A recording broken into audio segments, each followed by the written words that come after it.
This is the Relevant Podcast.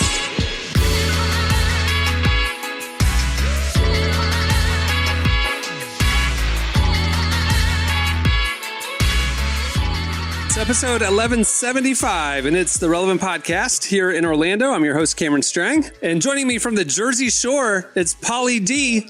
I'm sorry, it's Jesse Carey. Hello. And from Nashville, artist, producer, mogul, Derek Miner. What's happening? I mean, this is like vacation time because Emily's on vacation right now. She's at another lake house with college friends. Okay. Derek a sequel to her last horror movie premise. Correct. Derek just got back from Panama City with his family. I want to hear about that. And Jesse's recording this week from the Jersey Shore. Look at his dedication, everybody. But happy summer vacations, y'all. Man, it's lit. So Panama City, Derek? This is a Florida vacation. You know, Florida has a lot of nice areas. You know, and I'm sure Panama. I've never been to Panama City. I'm sure it's lovely. But why? You know, you have friends in Orlando. Right. And there's amusement parks. You got Miami. You got the Keys. You got the Emerald Coast. You got I was in Fort Lauderdale not that long ago for a night, and I was impressed with that. And watching this hockey, I've been watching the Stanley Cup, and Fort Lauderdale looks like it's got a lot going on.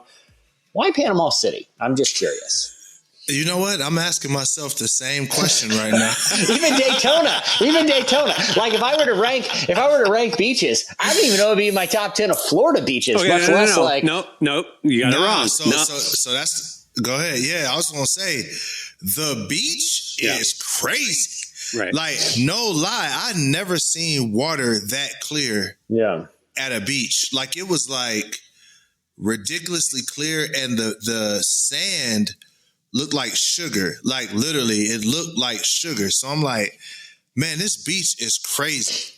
But the makeup of the city is different. It is You're like good different, or like, that guy's different. I saw a lot of. It felt like Talladega Nights on the beach. Like I ain't gonna lie. Like it felt like Talladega Nights. I told Derek on his way back that Floridians call Panama City the Redneck Riviera because that it's basically culturally it's Southern Alabama up there. Okay. Yeah. But it's weird because the beaches destined to Panama City are some of the most gorgeous, pristine, you jaw-dropping beauty, water clarity, white sand, just incredible. Like the most beautiful Caribbean photo you've ever seen slapped into a Bass Pro Shop. I mean, it's like the cultural fit is really funny.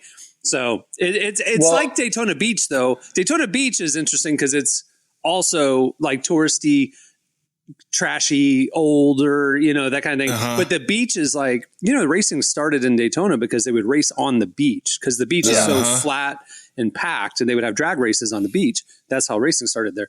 So like the beach is very different. It's Atlantic water versus Gulf Coast water and all that stuff. But the culture of Daytona Beach and the culture of Panama City are very similar. It's very much redneck, very much bike week type people. I always get like, it gets more lakey when there's a high denim ratio by the water. Yeah. You know what I mean? When people are wearing jeans on the beach or straight up like, when I see that's when like, okay, this is a different kind of beach here. Like when the more denim you see in the sand, that's when you're like, okay, or socks. It's like, okay, I know what kind of beach we're at. You know, we have a law that says that the American flag is only supposed to be used as a flag. Like that's literally a law. Like, and I'm like, if the Constitution was actually like, people were enforcing that law, no one would be in Panama. Like literally, I haven't seen so many like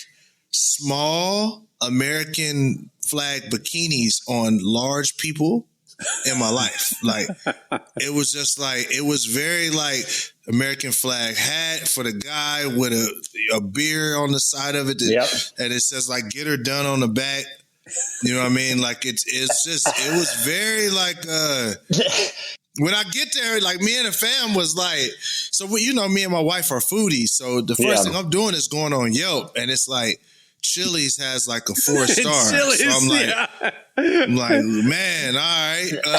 But I did find a dope dive bar that was cool. But man, it all the brunch spots felt like Waffle House. Like whether you were like at Waffle House or not, it felt like Waffle House. So the other indicator that, and again, this, I'm not saying these are a red flag, because this is God's country here, right? I mean, this is the heart, the heart of America. So I'm not disparaging it. Okay, not at all. I'm just saying. Right. I'm just saying, you're not in like South Beach, right? The other, in addition to the American flag stuff that did them in the sand, the other thing is when you're driving around and there's a lot of memorials to people who passed away on the back windshields of cars. And it's like Rick, and it's like, 1964 to 2012. Like Rick died 15 years ago at this point, and we're still paying tribute on the back windshield. Like when the more tributes you see just to random people, and you're driving around, what happened to Rick? Like, I don't know, but his family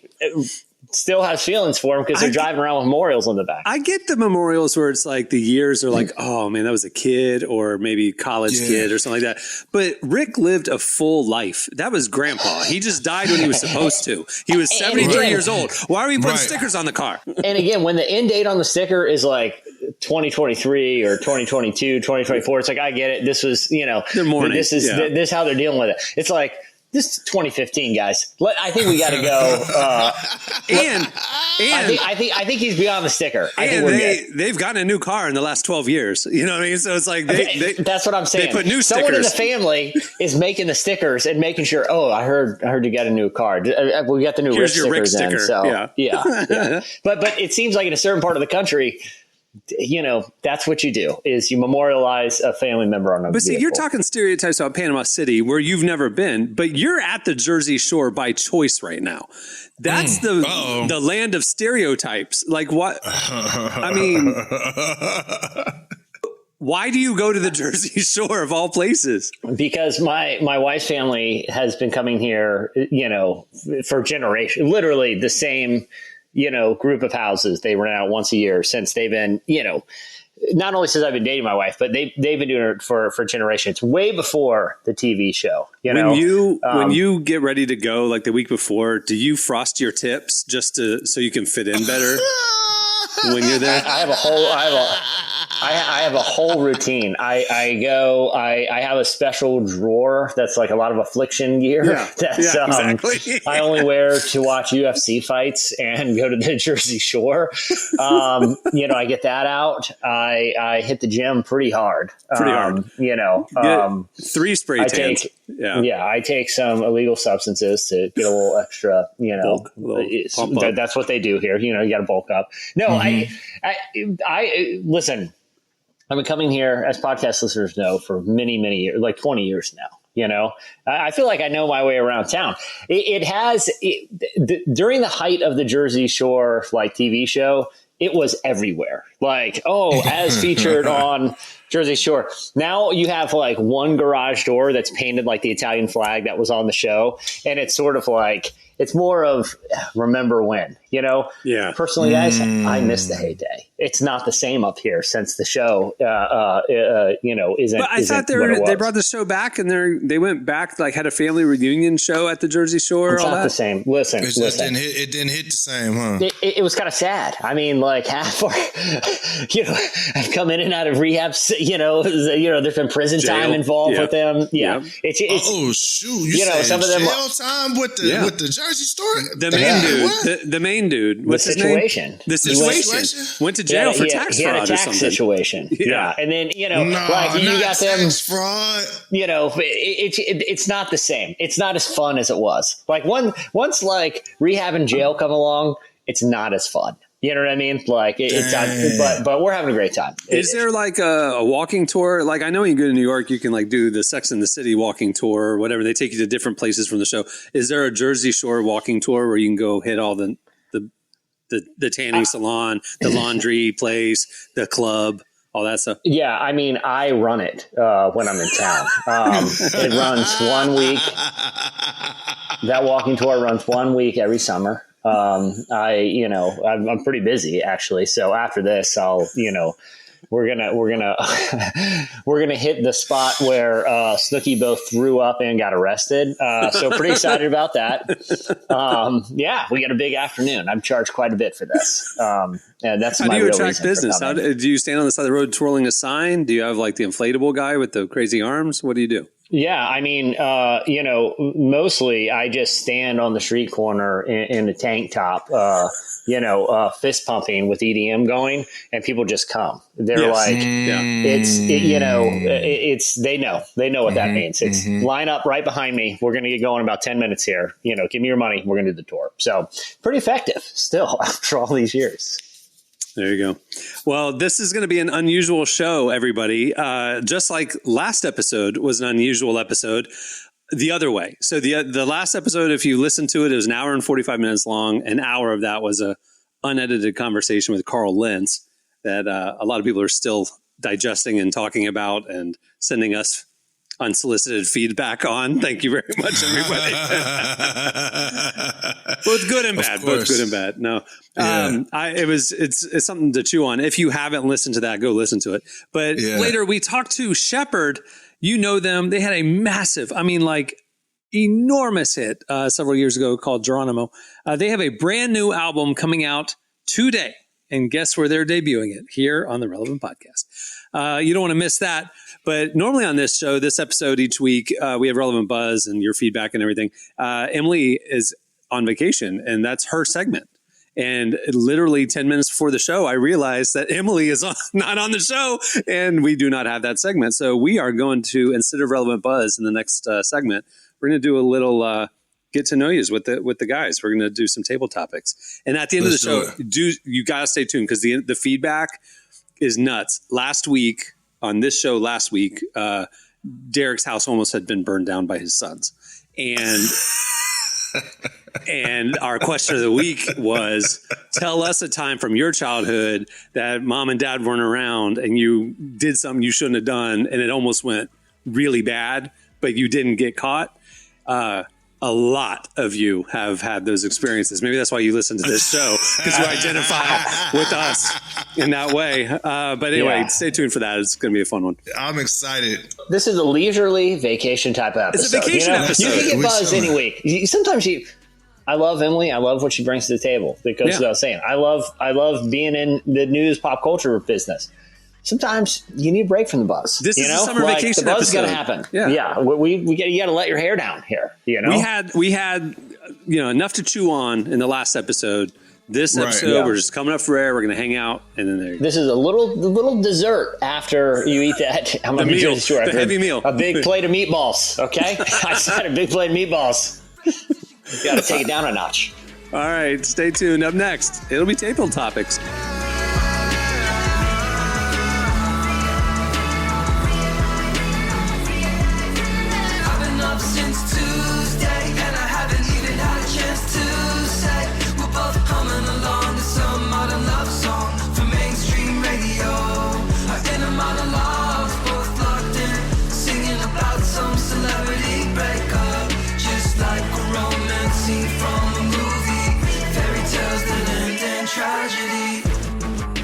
You're listening to Toro y Moi. The song is Tuesday.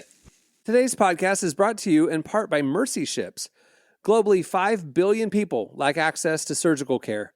In sub-Saharan Africa, there's only one surgeon for every 200,000 people. Mercy Ships provides free, life-transforming surgeries for people who have little to no access to medical care. They help the blind see, straighten twisted limbs, remove deadly tumors, treat cleft conditions, and so much more. With state-of-the-art hospital ships, they provide safe surgery to children and adults living with treatable conditions, and it's completely free of charge. They do all this work with an all-volunteer crew of professionals who donate their time and talents. Surgeons, stewards, nurses, engineers, and more make the world a better place. Your donation today provides free, safe surgeries to people in desperate need of help. All gifts are matched, so please donate today at mercyships.org/relevant. Today's podcast is brought to you in part by Tim Tebow's book, Look Again. Have you ever wondered what would change if you truly believed you were infinitely valuable to God? In his New York Times bestselling book, Look Again, Tim Tebow reveals the powerful truth that when we learn to see the image of God in every person, including those we struggle to love, everything changes. Tebow shares incredible stories from his work with people the world often overlooks, and it will challenge you to stand up to the lies, rediscover the worth that everyone has, and impact the world for good. Find Look Again by Tim Tebow, available now wherever books are sold. It's Table Topics time.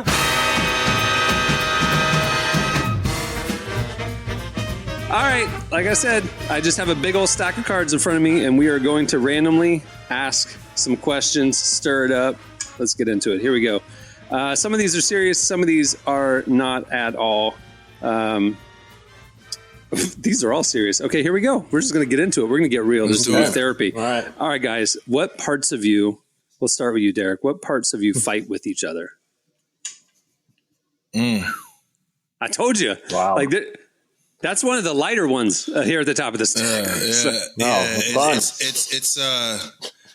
the parts that fight with me with each other are the desire to look like the Hulk and a donut. Like that's the two parts.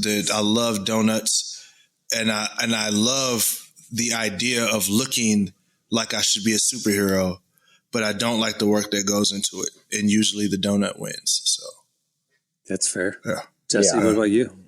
The parts of me that fight with themselves, the part that knows I shouldn't spend so much time just like doom scrolling and looking at funny stuff on the internet and be more present, and like be in like, oh, I should, you read about these people. It's like, oh, I switched to the flip phone. I mean, there's all these think pieces, I switched to the flip phone and it changed my life. I'm just ever present.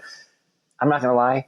Sometimes it's really fun just to scroll and laugh at memes. Like, I really like it. And I'm sorry. Like, I know, but I constantly think about that. It gives you dopamine. That's literally what your body chemistry craves, is like the hit of dopamine that it gives you. Give me the dope. Yeah, exactly. You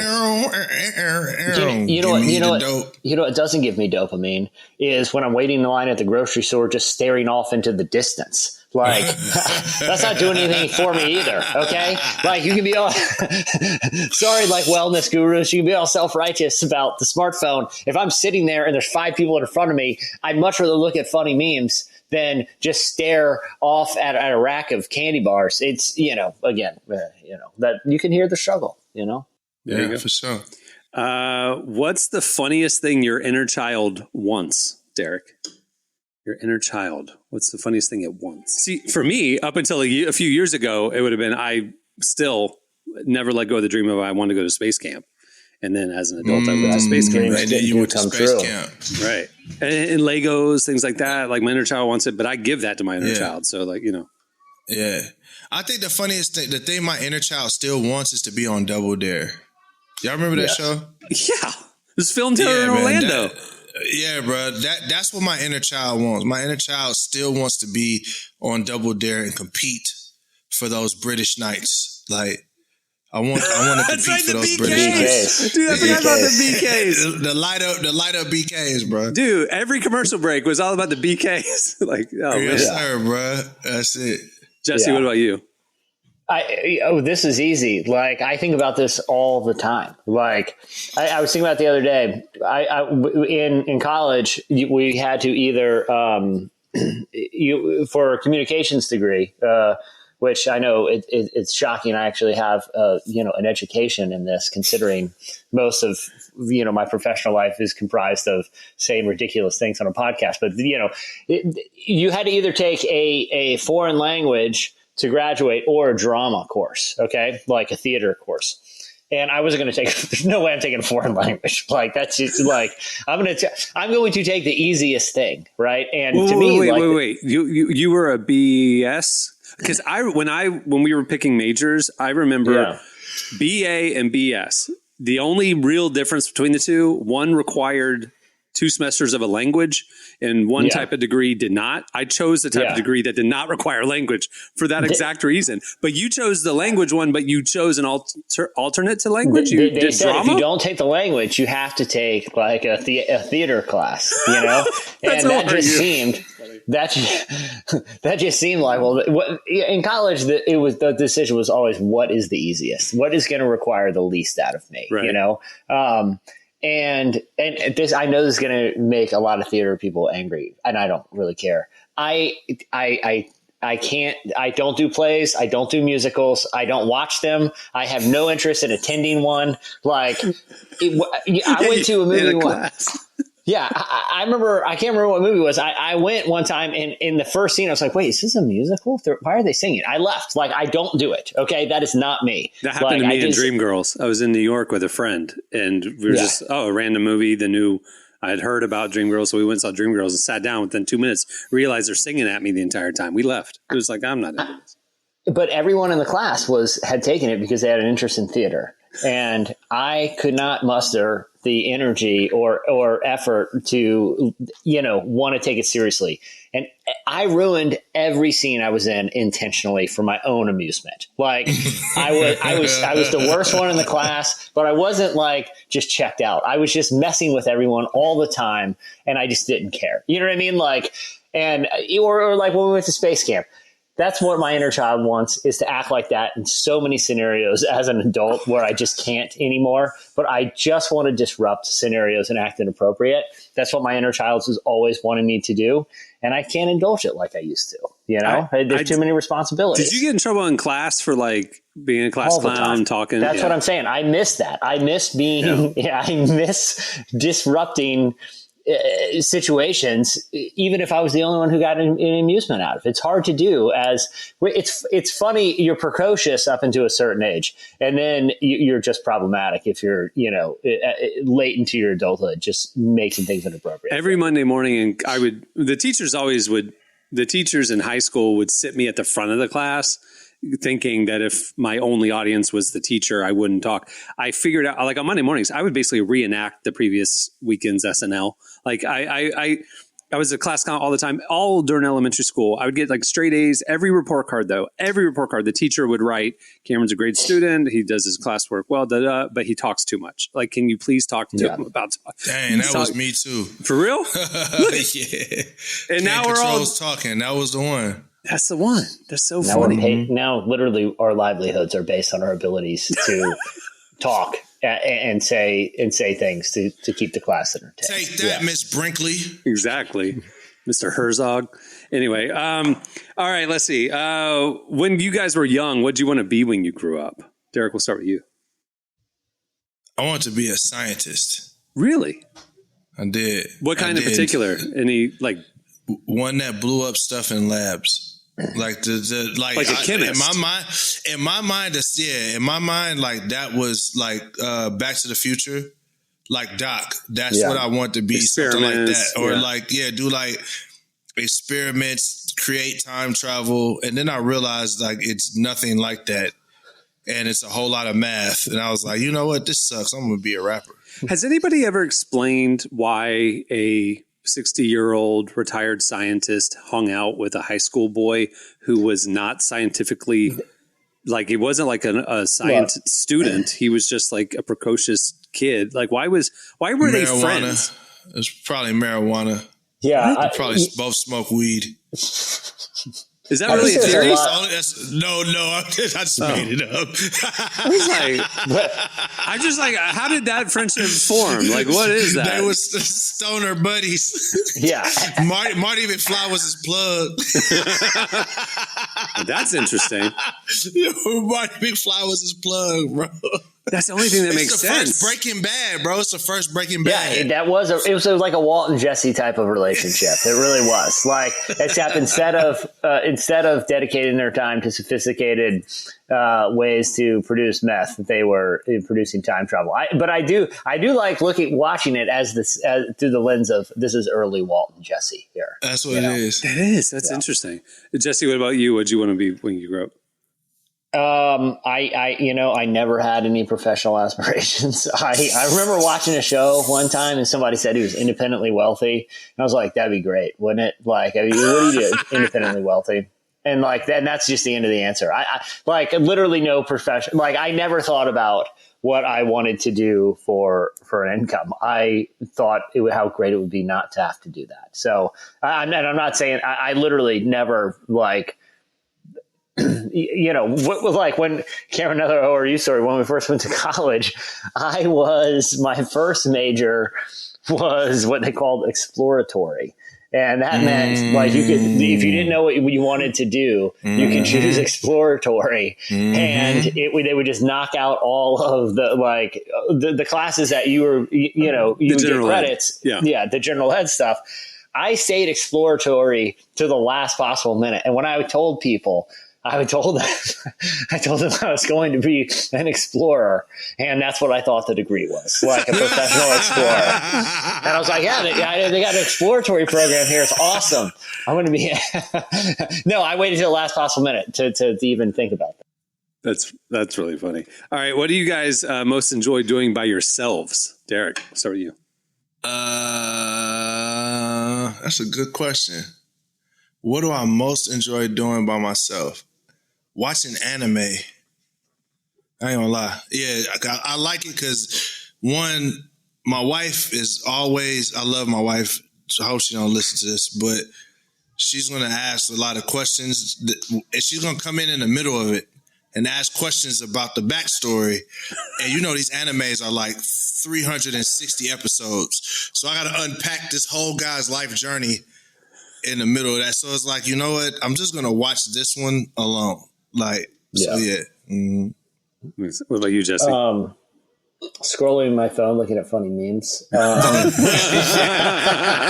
I'm honest, I get that that's not the cool right answer, but I do like doing that by myself. I like just not thinking, but I ride my bike. If my family's out of town, I like going on like long bike rides. I really enjoy that. Well, next time you're in Florida, you can go with my dad. My dad has really gotten into it. Like, really. Is he, so he's got into like cycling, like, yeah, like we just saw them for Father's Day the other day, and he's like, "Did you hear about my new bike?" And he's telling me all about it. It's like a $9,000 bicycle. Yeah. And I'm like, he's like, the seats go up and down with a button. And I was like, why do you need your seat to go up and down? And he's like, well, because when you're going distance, you want to raise your seat up so you're more aerodynamic. Yeah. But then when you come to stop, you need your legs to be able to touch the ground so you can lower your seat with the push of a button. I'm like, okay, just get a car at this point. Like this is crazy. Yeah. I have a reasonably nice bike, but I don't have like one that has all like the tech. I'm a very analog type of person. Like I'd rather, to your point, like at some point, it's the whole point of riding the bike is to get exercise and like the physical resistance, not to make it easier. Here, I'm glad we're talking about this, and I don't mean to derail. I was driving the other day, and there's like on the bike lane, I see like a flag going up, and I look down, and it's the recumbent bike. Okay, have you guys seen the recumbent bikes? No, what are those? Okay, so you lay basically on. It's like, okay, imagine an Adirondack chair. Okay, you guys know Adirondack chair, right? Yeah. That's he was really just in Panama City. He knows them well. I've seen a few of them. That's the official chair of I see plenty of those. They don't have, the people in offices use Adirondack chairs in Panama City. So imagine like the shape or like the posture of an Adirondack chair, but you're about 4 inches off the ground. Okay. And there's two big wheels on the side of said Adirondack chair. And then like one wheel out in the middle. It's like a trike situation. Okay. And you pedal with your legs like out in a leisurely position. What is the name of this bike? I can't even imagine. Okay. Google real quick. Recumbent bike. Okay. Recumbent. Yeah. And I see them around town quite a bit. Okay. But they're so low to the ground that they're dangerous. Like you see, Cameron, are you guys both looking at recumbent bikes now? Pictures? Yeah. Okay. All right. They're so low to the ground, right? And that you have to have like this big flag so that cars can see. Your total body is like, 18 inches off the ground when you're. And I see more and more recumbent bikes out in the wild. Yeah, my neighbor has one. Okay. This looks like the Little Rascals would have made this. Like that's what it, like. And I've given it a lot of thought. I can't help but think about it. Like, you know, it's one thing to get into cycling. Okay, like it's good exercise. It's fun to ride around the city. At what point are you like, you know what? I'm going recumbent here. Not only do I want the experience of cycling, but I basically want to lay on my back while I do it. Like, it's like, I want to be in a napping posture while I get this exercise. It's the same people who want to get a motorcycle when they're middle-aged, but they end up getting that like Batman looking tricycle motorcycle thing. You know, it's like, you know, it has the wheel in front and the two, it's got 3 wheels instead of 2. And it's like, just get a motorcycle. Like, what is this? Right. This isn't like, that's how I feel about recumbent bikes. Just get a bike. Like, why are you needing to be all weird? But the electric bikes are also like, I'm like, that does not do anything that the bike is supposed to do. Yeah, but it's like a motorcycle though. Yeah, I can see that for like commuting, for urban commutes or something like that. If you're going to work, you don't want a car, you want to be low emissions or no emissions, but you don't want a bicycle. I think it's perfect for urban. It doesn't make sense for somebody who's out on a trail or like doing a long distance ride. Panama City, them joints was E-bikes. rocking.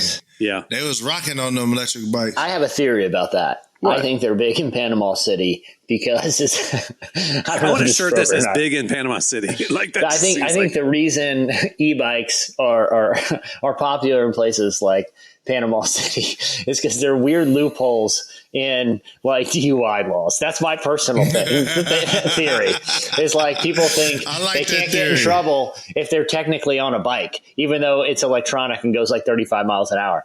But I think people just skirt, you know, normal driving laws. Let's just say that with e-bike, you know. But I think people who have their driver's license taken away for a variety of reasons end up in the e-bike world quite a bit. Mm-hmm. And that's why you see them in places like Panama City.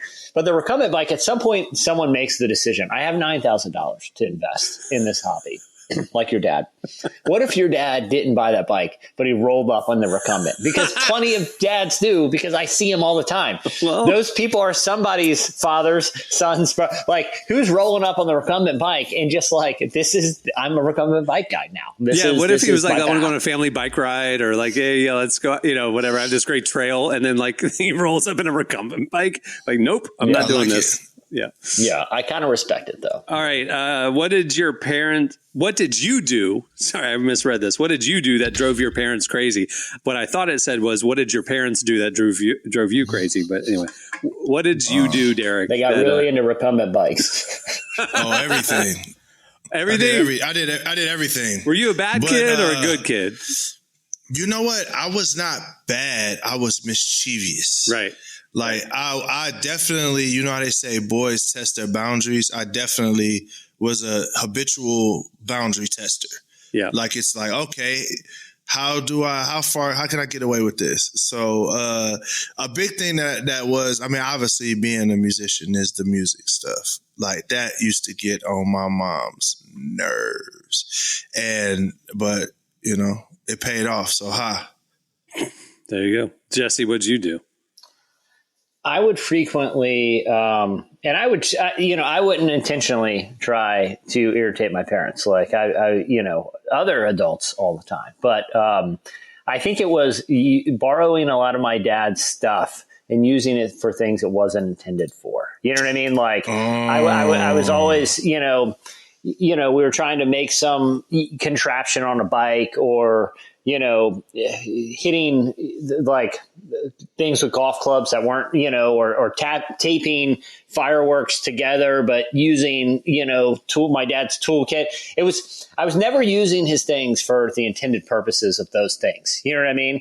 Yeah. Like, hey, son, how did my fishing pole get, snapped in half? And it was like, oh, well, I was using it for an elaborate prank and had to, cast a fishing line into the neighbor's, roof or whatever. It was always stuff like that. Yeah. You know what I forgot? My mom would tell you this if she was on here. I used to eat her leftovers all the time. Like, so dude. So like, she'd go out to eat, get a steak. Yeah. She'd have like the rest of the steak. mashed potatoes, all that stuff left over. And I would just go in there and eat it. I wouldn't ask her anything. Dude, it is just started in the last few months in my house. But like I've been doing a thing where like I'll eat half the Chipotle bowl and I'll put the other half in the fridge. Or I'll get a foot long sub and I'll eat half for lunch and then I'll save the other half. And sure enough, it's gone because I have a growing 8th, 9th grader. Yeah. And I'm like, I was going to eat that Chipotle for dinner. And now he's like, "What? I was hungry." It was like, dude, you've had 6 meals today. You didn't need to eat my dinner. That's why you just got to start getting the gross ingredients. You know, you just have to retrain your taste buds to get something that no one wants for the leftovers. That's right. That's just really bad orders. That's funny. Yeah.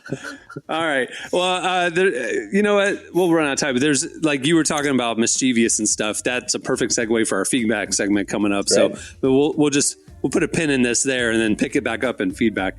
All right. That'll do it for Table Topics. Stay tuned. Up next, Sheppard joins us.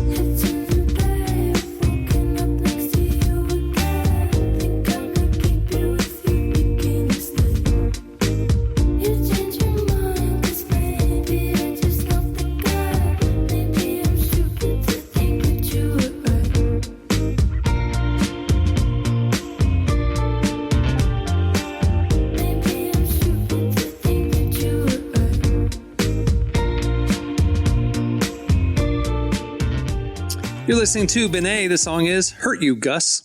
Today's podcast is brought to you in part by John Mark Comer's book, Garden City, a book that speaks to the tension we all feel between work, rest, and purpose. The New York Times bestselling author John Mark Comer takes us to the scriptures to identify what it really means to be human and flips the script on the idea that who you are matters, not what you do. He shows that God created us for meaningful work and meaningful rest. Both matter. This book helps you ask and answer the big questions. Does God care where I work? Is there a direction for my life? So you can discern God's heart for your calling, your rhythms, and the way His Spirit wants to shape every part of your life. If you're longing for purpose and a more grounded way to live, check out the new hardcover edition of Garden City wherever books are sold. Well, today's show is brought to you in part by the new book, God, the Science, the Evidence. We talk a lot about faith, but how often do we talk about science in the same breath? You might be surprised to discover just how deeply the two actually agree. For centuries, science has been used to dismiss the idea of God, but today an intellectual revolution is underway. Modern discoveries in physics, cosmology, and biology are consistently revealing the same truth: creation isn't an accident. That profound reversal is what engineers Michel-Yves Bolloré and Olivier Bonassi investigate in their international bestseller, God, the Science, the Evidence. This book is a rigorous, evidence-based critique of materialism, inviting you to explore over a dozen scientific, philosophical, and historical domains. It shows that what was once seemed impossible, that science could point to a creator, is now supported by a vast and convergent body of evidence. With over 400,000 copies sold in Europe, this book is sparking a global debate. It's thoughtful, fascinating, and a powerful reminder that reason itself affirms the existence of God. Learn more and find out where you can purchase your copy today by visiting godthesciencetheevidence.com. Today's podcast is brought to you in part by Erwin McManus's book, The Barbarian Way. Some books don't just inspire you, they confront you. The Barbarian Way, now celebrating its 20th anniversary, is one of those books. If you felt the pull of God towards something deeper and wilder than the safe, predictable version of faith that we settle for, McManus reminds us that following Jesus was never meant to be tame. It's meant to awaken courage, passion, and purpose God placed inside us. He draws from the wild stories of Abel, Noah, Moses, Rahab, and others to remind us that following God wasn't meant to be tame. Safe faith isn't working. Step into the story God is writing for you. Choose passion, choose boldness, choose the Barbarian Way. Available now wherever books are sold. Our guest today is Sheppard. They're an indie pop trio from Australia who you probably know from their massive song, Geronimo, which actually is turning 10 this year. Today, they're releasing their next album, Zora. So we sat down with them to hear more about the music and why they're determined to inspire their fans to be more joyful. Here's Emily's conversation with Sheppard. So say Geronimo, say Geronimo, say Geronimo, say Geronimo, say Geronimo, say Geronimo, say Geronimo. You know, it's been 10 years since you've released Bombs Away, which had your breakout hit Geronimo on it. Does it feel like it's been 10 years?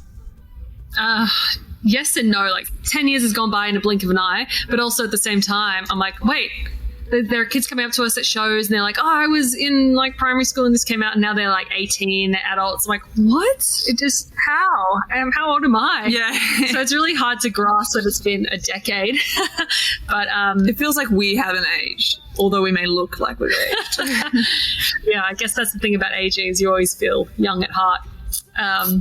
But yeah, we feel really honored that people are still connecting to that album and the song Geronimo. Like, people still know it, and we've just moved to the States, and every time we mention that we sing Geronimo, they're like, no way, can't believe it. So yeah, we owe a lot to that song and that album. Where you are is not too far away. Hey, ride a tidal wave, run uphill both ways. How much of your life has changed since you released that album? I think we've all like very much matured, both personally and like as a family, and then as a band. Like, I feel like we've dealt with a lot, and a lot has changed in our lives. Like, we're all married now. You know, we've been through, you know, since the last album, we've all gotten married, and we've all dealt with some pretty extreme challenges. And I think that kind of comes through in the music. You know, we're using music a little bit more as our own like Therapy. outlet for therapy, and it just feels a lot more authentic and real what we're sort of singing about. And you know, musically, we're constantly trying to experiment and try and find new sounds and new ways of doing things. And there are tracks on the album that, you know, fans will be like, oh, this is Sheppard doing their thing at their finest. And then there are people that are going to be like, this is a Sheppard song? You know, we kind of wanted to balance those two, where it's like, it still feels experimental and new, but, you know, there's always that like nice warm Sheppardy hug of this anthemic, big euphoric sound, which we really enjoy making. So it's that beautiful balance between the two that we've tried to straddle.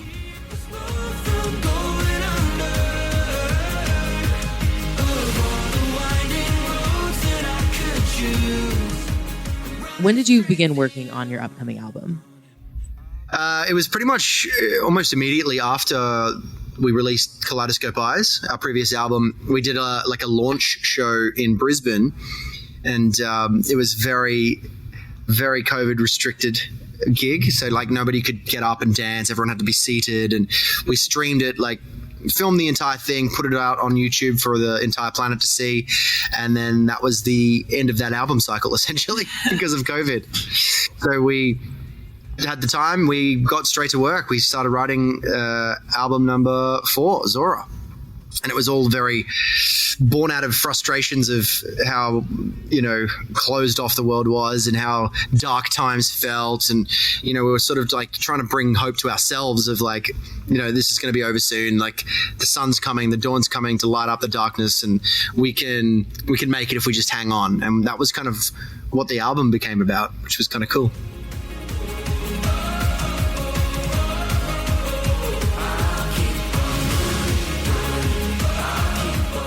I love that it's full of hope. Why is that a message that you think we need to hear today? Well, I think we're not the only ones who went through a dark time over the last couple of years. And even now, people are still feeling the effects of the pandemic, and everything can feel really heavy. So we, in our show, we love to bring joy to people in our music as well. And we just want to bring, like happiness and unity, and just take a weight off of our listeners' shoulders. And I feel like that's what the world needs right now. So we try to bring that in Zora. To take the weight off of your shoulders. Yes, You know, I don't always hear artists talk about intentionally bringing joy into their music. So I love that that's something you're focused on. Is that something that you've always tried to do, or was that just for this project? Yeah, that's something we've always tried to do. We love to bring a sense of joy and euphoria and like community and togetherness to our shows. You know, we want people to feel that energy and leave, you know, happier than when they got there. I feel like, you know, there's plenty of artists that do the sad boy stuff, and it's kind of like our jam is to like, you know, make ourselves feel better with music in a different way, I guess. You know, trying to bring that like positive vibe to it. Like the hopefulness, I think, is the important. You know, we don't want to just be like, hey guys, everything's fine. You know, don't be sad. It's okay. It's okay to be sad, but be hopeful that it's not going to be forever. You know, it's kind of that that vibe where Amy kind of touched on it, where the darkness can get overwhelming for a lot of people, and it feels like there's no end to it. But if you can hold on, and if you've got the resilience, look, it's even on my wristband. It says, "Although it's dark now, we're going to make it to sunrise." That's what my pink wristband says. It's a lyric from Dance on the Sun.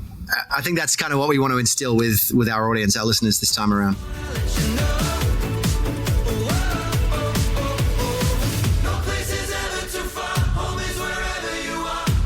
Where would you say you find hope for yourselves? Well, in music and also in each other. Like, one of us is having a bad day, we can lift each other up.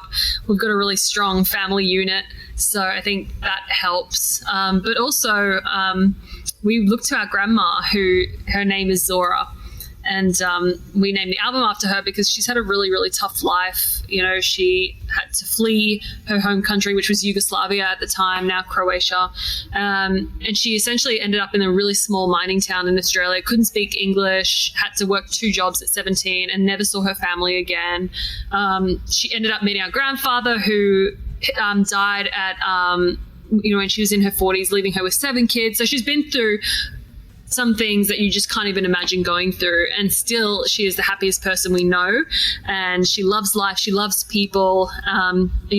She's 86 and we were just in Australia with her, and she really wants to get on the roller coasters with us, and she'll do it if she can. And we draw a lot of inspiration from her.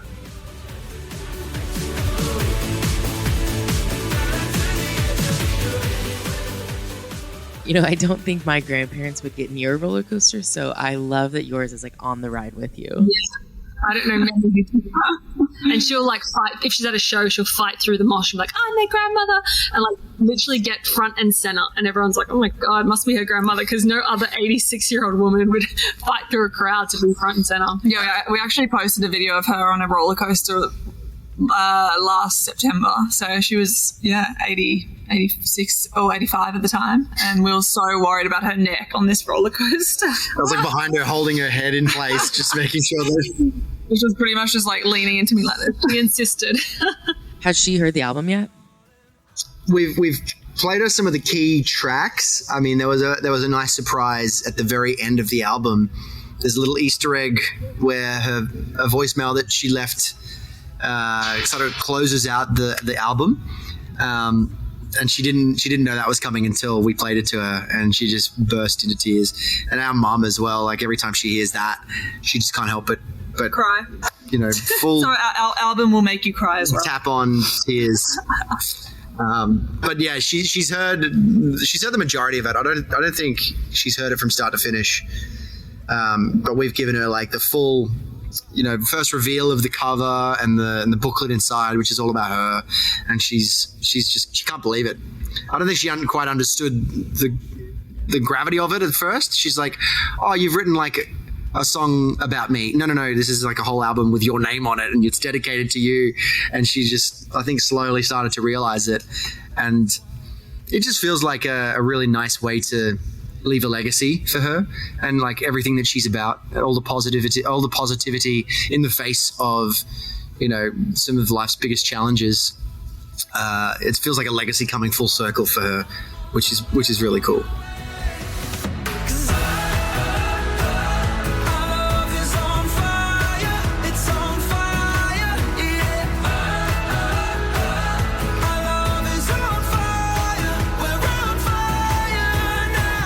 That was Sheppard. Make sure to check out their brand new album, Zora, which is out today.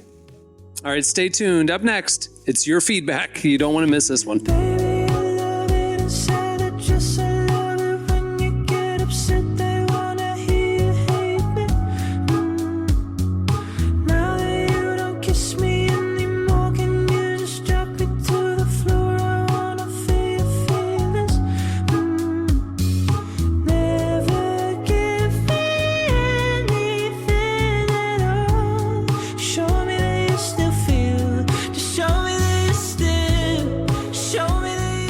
You're listening to Edgar Homeros. The song is Upset.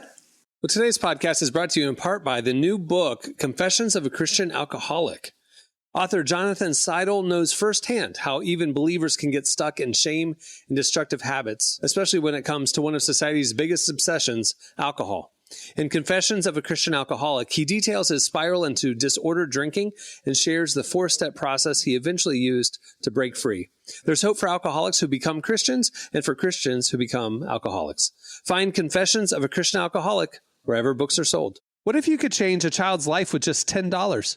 Right now, thousands of vulnerable children in East Africa are suffering from jiggers. It's a painful, preventable parasite that burrows into their feet. Soul Hope is the only organization treating it through foot washing, medical care, and durable closed-toed shoes that protect kids long after treatment. $10 may not seem like much in today's world, but when we come together, those small gifts add up to big change. Join the 10 for 10 campaign. $10 protects 10 small toes. Visit soulhope.org/10 to give now. One small gift makes a big difference. Again, that's soulhope, SOLE, hope.org/TEN. Okay, it's time for your feedback. Like I mentioned earlier, last week, Derek was a couple minutes late to the show because he was getting alerts from his home security that his house was on fire, and he had to run upstairs to see what was going on. His son was microwaving. What was it? A burrito? No, fish sticks. No, fish sticks. Yeah. He nuked them. They were no longer fish sticks. They were Legos. So that was just... Like Ryan, like on The Office, Ryan left his... Yeah, the cheesy pita. The cheesy pita in the microwave too long. Anyway, we asked you guys a time in your childhood that you almost got hurt while playing or doing something you were supposed to do, but maybe your parents never found out. You hit us up on X at Relevant Podcast, and you replied on when we posted this on Instagram stories as well. Here's a few of our favorites. You guys got into a lot of trouble as a kid. These are hilarious. Man, so my dog, Ryan Wright, he said, my cousin and I, of course, tried to dig a hole to China in my backyard. Right. Who didn't? We're about, you know what I'm saying? We're about 3 feet down when we hit the sprinkler system and flooded the yard. So it said they managed to cover the hole up with leaves before their parents got home, and they thought it was a regular sprinkler malfunction. There's no way they kept thinking it was a regular sprinkler malfunction. No, they knew. There's They a knew giant eventually. hole. Well, they would have filled the hole back in, but it's still bubbling up probably. You know, it's still like the water's still coming out. But I don't know. I wouldn't assume that my child was like digging a hole to China and he busted the sprinkler. I would just call the sprinkler guy out. But that does stink because like as a homeowner, immediately when I read that, I thought, man, that's $1,000. That's $1,000 sprinkler company. That's an expensive situation. That's an expensive hole. That's a very expensive hole. Expensive hole. If I had $1 for every time I heard that growing up, that's one expensive hole you just dug. Thanks a lot. Okay, Caleb says he found some old fireworks in the garage and decided to set them off in a field. One flew sideways and hit my friend. It singed some of his hair off and made a little bald spot. I called him Patches for like 2 years. Patches, great name. Great name, Patches. I wish it stuck even longer. I remember I had a similar incident one summer, probably around 4th or 5th grade. We had heard through the grapevine, me and my buddy, that if you dissolve styrofoam into gasoline, it would make like napalm. Like it would, it was like a goo. And so sure enough, we made some, put it on the end of a stick, lit it, and it was really cool, right? Yeah. Listener advised, he's probably inhaling toxic fumes, right? But either way, we made way more than we could put on the end of sticks, like torches, you know? So we decided to haphazardly dump it in the yard. But some little kids next door were playing, and I was like, dude, we should burn that off so these kids don't get in that goo, and they come home and they got napalm on them and we get in trouble, right? So I was like, let's just burn it off real quick. That was a mistake. And, so my buddy goes out there, we light it, and it causes a pretty big fire, and my buddy's impulse is to go stomp it out. But it sticks to the bottom of his shoe. It started melting his shoe, and he was wearing shorts. And when it finally went out, when we finally were able to get it out, his legs were totally black, and he brushed them off, and it was all his singed leg hair. I mean, he looked like He looked like he was, I mean, not one bit of hair on any of his legs. He wore pants for like 3 weeks after that so he didn't get called out. That's amazing. I had a lot of fire instances, but your yard story is reminding me. I was 8. I was an only child until I was 12. So I got into a lot of trouble. I was bored. And in our backyard, we had Florida backyard, a lot of pine trees. And so I had to rake the pine needles all the time. And we would just leave them in this massive pile behind the shed. It was a huge pile of pine needles. And then once every few weeks, my dad would wheelbarrow them out or whatever. Anyway, so I was back there one day with a magnifying glass and was trying to catch a pine needle, see if I could start a fire with a pine needle, because it's kindling. And I did. And I'm talking, it was like 10 foot by 20 foot, probably 3 feet deep of pine needles. Okay. Like huge. Catches on fire immediately. Huge billowing smoke. I'm freaking out. I'm going to burn everything down. I'm 8. So I'm out there hitting it with a shovel, trying to do whatever I can. My neighbor from across the street saw the billowing smoke, came running over to help out, got a hose. I ran into the house to get my mom. Mom, the yard's on fire. She was on the phone in the kitchen, the corded phone, and she was she told me to leave her alone, go outside, quit yelling, whatever. And she brushed me off. So I ran back out there. I'm trying to save the family house, and my neighbor comes over, I'm screaming. And anyway, after about 10 minutes, we get it out. I'm covered in soot. I'm covered in smoke. I'm black head to toe. And I go into the house and my mom was still on the phone and she freaks out. And hangs up and freaks out, runs out there and sees the aftermath of our charred backyard because she wouldn't help me. So I blame it on her. Here's a threefer. Clearly. So when I was 8th grade, my mom used to leave us at house because she had to work. So she would leave at home. I would have to take, I was a latchkey kid, right? So she cooks my mom, one thing about her, she cooked dinner every night. But I had to clean the dishes. And lard, if you let it set for too long, it becomes bad. It gets hard again, right? Yeah. So my sister was there. She wanted me to help her with with her homework. So I cut the lard on to melt it, to put it back in the Crisco can, we have in the middle of the oven. And then I forgot. And the whole house, the whole kitchen catches on fire. So I pick up the skillet. I was running water. I was going to dump it into the sink. And by the grace of God, because I didn't know anything about it, I was just let me dump this into the sink. But by the grace of God, I actually dropped the skillet. Me dropping the skillet actually saved me from being destroyed because I was going to dump it in all of that water. And I'll never forget. Fireball. It's one of the few things. It's one of the times I've God actually intervened, because I remember when I dropped the skillet, I dropped it and it fell towards me, but nothing ever touched me. It went all around my legs. But it burnt the whole kitchen up. We spent Thanksgiving in Hampton Inn in Columbia, Tennessee. Wow. Well, Wait, you guys had to move out? Wow. Oh yeah, it was bad. It was it was bad, bro. Literally almost burnt the whole house down. But I went outside. My sister runs down barefooted to the neighbor, and I go around the side of the house and put the fire out with a water hose. Well, here's one where there was no supernatural intervention. Those little, poppers that you throw on the ground and they snap, little snappers. Yep. I'm sure I'm not the only one who attempted this, but we bought some because you could buy them from a gas station. Those in bike riding proximity to us. So me and my buddy bought as many boxes as we could, and we got a coffee filter.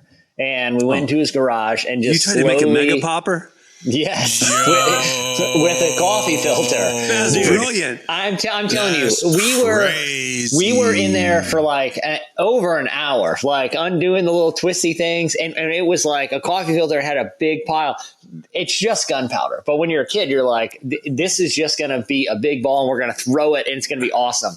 We're sitting there, and I'm telling you, we have a pile of gunpowder and stuff that we did from. Empty boxes of snappers are everywhere. God. So it was, we're just doing one after the other.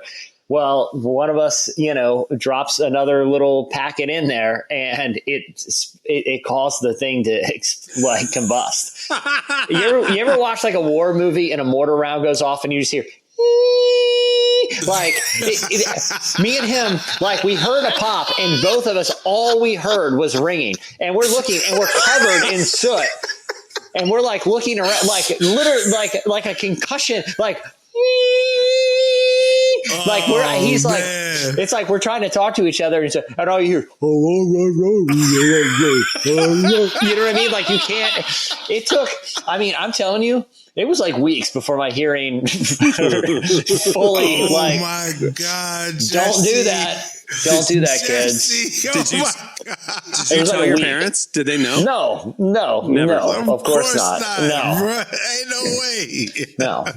Mia Robinson had an explosion. She said she made a homemade volcano with baking soda and vinegar in her garage. It overflowed.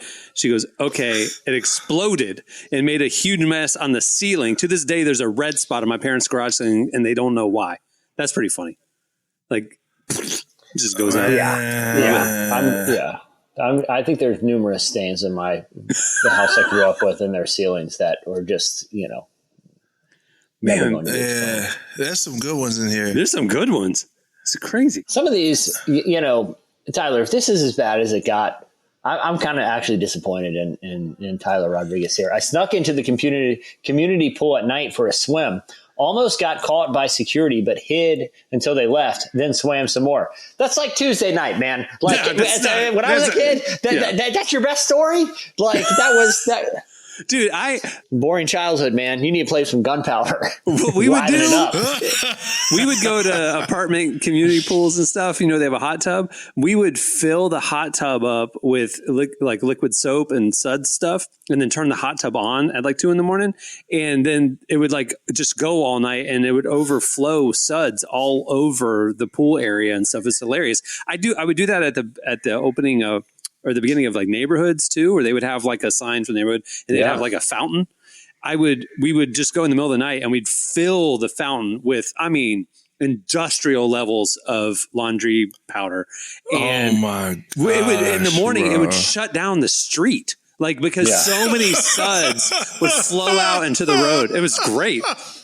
That's what I did as a teenager. Did you drive by and see a crime? Did you 100%. An arsonist always comes back to see the aftermath. That's what I was going to say. Always. I have pictures of me standing in front of the huge street being shut down by the suds. It was the main street to the high school where this girl that I liked, but she didn't like me, went. And so I did that, I don't know, to get her attention. I don't know why I did it, but anyway, yeah. Took pictures. The rubber duck bandits. I remember doing that at ORU in college because they had a lot of fountain stuff, but everything at ORU has some spiritual symbolism.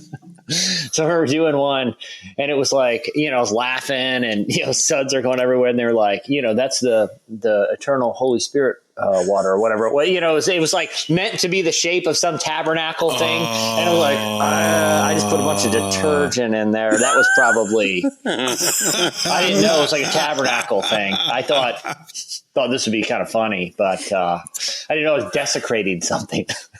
Logan, Sophie King. Go ahead. Sophie King has one. It's hilarious. She said, "I was home alone. I thought it would be cool to rollerblade down the stairs. Made it halfway before crashing into the wall. Got a few bruises, but nothing serious. And I moved a plant to cover the hole in the drywall, but it didn't work. That wasn't gonna work. It's a little human size hole. Your mom's like, why is this random plant in the middle of the stairs off to the left? It's a door. You made a door on the steps. We've all tried that. I remember at my cousin's house one time, we put a hole in a door with a golf ball, and straight up hole. And so we're like, all right, the answer to this is obvious. Let's just hang a lovely picture right here. So we just move one from the living room, and it's why is there a pastoral scene now hung on the bedroom door? I just want people coming to my room to appreciate art. Gosh, that's so funny. I guess I'll go ahead and I guess I'll go ahead and spill the beans on another one. So my mom was visiting her friend, and this was the first time they met, like, period. Like, or first time I met her kids, like, but it was her friend from back in Michigan. They had moved down to Tennessee. It's like reunited and it feels so good. We're playing around. They're having a great time. They both talking about God and all that stuff in the other room. And I get the bright idea. I see a ceiling fan. I get the bright idea that I'm going to swing on it like Dennis the Menace. Yeah. And I didn't make one revolution at all. I just ripped the ceiling fan just smooth out of the ceiling. Like, it just comes down. Drywall comes down. Was it on? No. Yes. I'm like, I'm about to catch this. Well, no, it wasn't. I was like, I'm going to catch this. Yeah. You catch it and swing around. It. Like, I got it. I'm going to run. Like, I think I was on like a table and I was going to jump on the table, swing on the fan, spin around. Like, you know what I mean? And come back. And that did not happen. But what did happen was there was a hole in this person's ceiling and a bruise on my backside. We're just like, Mom, time to go. Yeah. I feel like we need to do a part 2 on this one because there's a lot here. I feel like we almost need to do one more episode of this. If y'all want to join in, that'll be this week's editorial question of the week. Just keep them coming. That's what we want. More. It's summertime. This is when kids are trying to like burn up fish sticks and stuff. This is when you get into some capers, some mischief. Too early, too soon, too soon. Hit us up on X at Relevant Podcast. Tell us something you did as a kid when you were playing where things went kind of sideways and your parents hopefully didn't find out. All right. Well, before we wrap things up, I want to thank Sheppard for joining us today. Make sure to check out their brand new album. Comes out today, wherever you get your music. Also, if you like this show, you can support it by joining Relevant Plus. You get this show ad-free. You also get ad-free reading on the website and a beautifully designed digital magazine and some other stuff. Go check out all the information about Relevant Plus. Plans are as low as $250 a month. You can find out all the info and sign up right there at relevantmagazine.com. All right. On that note, we'll wrap things up. I'm Cameron Strang. I'm Jesse Carey. I'm Derek Miner. We'll see you on Tuesday. Have a great weekend, everybody.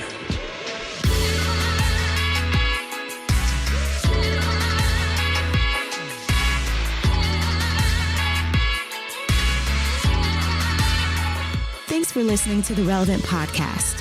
Check out our features, interviews, and news updates every day at relevantmagazine.com. And make sure to follow Relevant on Facebook, Twitter, and Instagram for the latest. For more great podcasts, browse the shows on the Relevant Podcast Network, which you can find at our site. And while you're there, don't miss the all-new era of Relevant Magazine. A new issue releases every other month at relevantmagazine.com.